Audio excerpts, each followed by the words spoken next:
FEHB, your Federal Employee Health Benefit. How does it change in retirement? Let's talk about that, because in reality, it doesn't change very much, but it might appear to change. Number one, you'll hear a lot of coworkers tell you, and even retirees, hey, this FEHB, it got really expensive. Charles, I know it's more expensive than it was. Here's the reality. Instead of paying for it every pay period, every 2 weeks, now you're paying for it monthly. So let's do a little equation here. Let's say you were paying $200 a pay period. Okay, you're a single person with FEHB. How much does it cost in retirement? Hey Siri, what's 200 times 26 divided by 12? 26 papers. 200 times 26 divided by 12 is approximately 433.3333. All right, so it looked like $200, or it was $200 every 2 weeks. Now it's $433 monthly. So it looks like it went up in cost. It doesn't. The G-Man, have you heard that expression lately? The G-Man, the government continues to pay their portion. 2/3, if you're fortunate, 3/4. We've always said around 2/3, sometimes less, because this year we saw one of the sharpest increases. Some BCBS, I think, was over 13%. Wow, that's a massive increase in price. Talk about inflation. And so you won't get piles, but the government still puts in the majority of your premium. They take care of that, okay? Open season, it happens the same for you in retirement. What do you mean, Charles? That's what I mean. You can change your coverage. The second Monday in November to the second Monday in December, it opens for you. And at that point, you can go in and examine, is there a better plan for me? Or will I get, for the same money, can I get my doctor's office to accept it? And will it pay even more than my present coverage? Will my copay be shrunk? Or will they accept less expensive coverage? Like, let's say, for instance, GIHA or MHBP. I have to remember the acronym now. Mail Handlers Benefit Plan or Benefit Program. What they do, GIHA and or Government Employees Health Association and or MHBP, is they bring you together. There's strength in numbers, and they gather up thousands, scores of thousands, if not hundreds of thousands of employees, and then they go and they can bargain.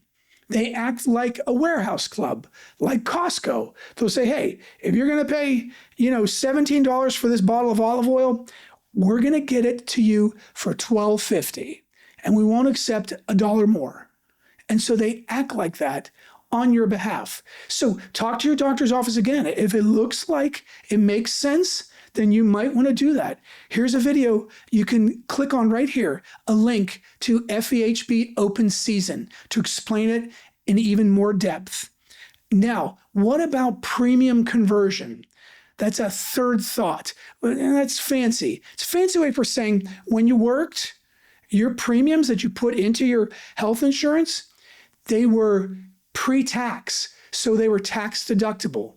So if you spent $5,000 a year, and a lot of you easily spend that on your health insurance and more, that'd be tax deductible. So if you made $150,000 and you put in $10,000 into your health insurance annually for your premiums, guess what? You only got taxed on $140,000. So it doesn't work like that in retirement. After retirement, it's post-tax. You don't get any tax break for it. It flies away.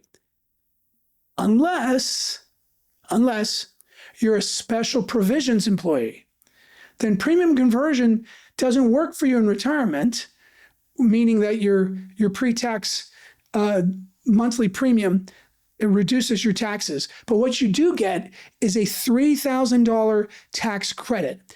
That's if you're a law enforcement agent, DEA, FBI, U.S. Marshals, CIA, you're an air traffic controller, or you're a firefighter.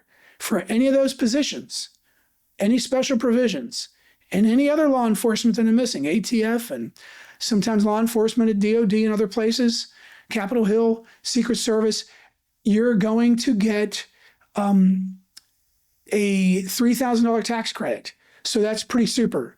If you're a single person paying like a couple $100 every month for health insurance, you're going to slide underneath that because it's $2,400. But it's a $3,000 max per family, but only for special provision retirees, employees. Now, in order to keep your health insurance in retirement, you have to have had it for 5 years. That's right, 5 years continuous going into retirement.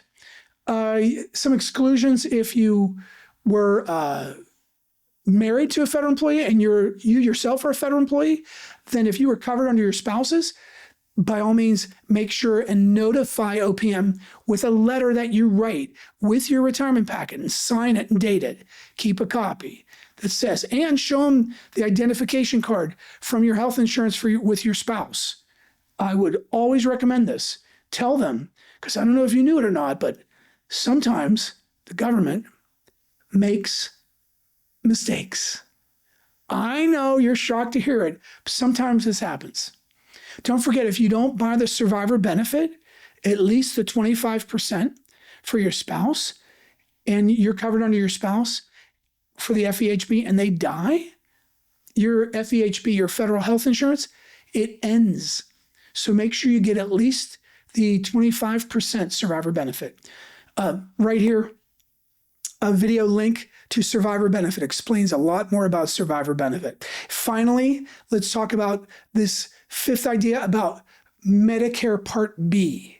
Okay, Part B, do you have to take it as a federal employee when you go to retire?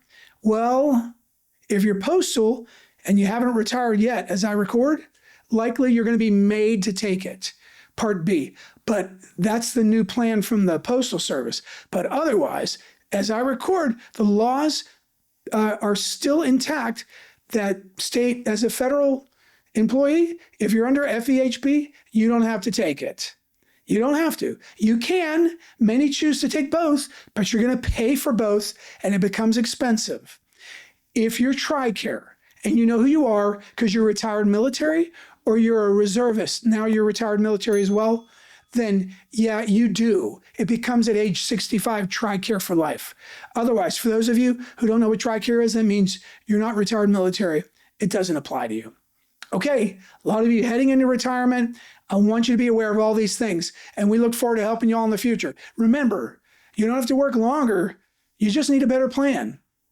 Talk to you soon, folks.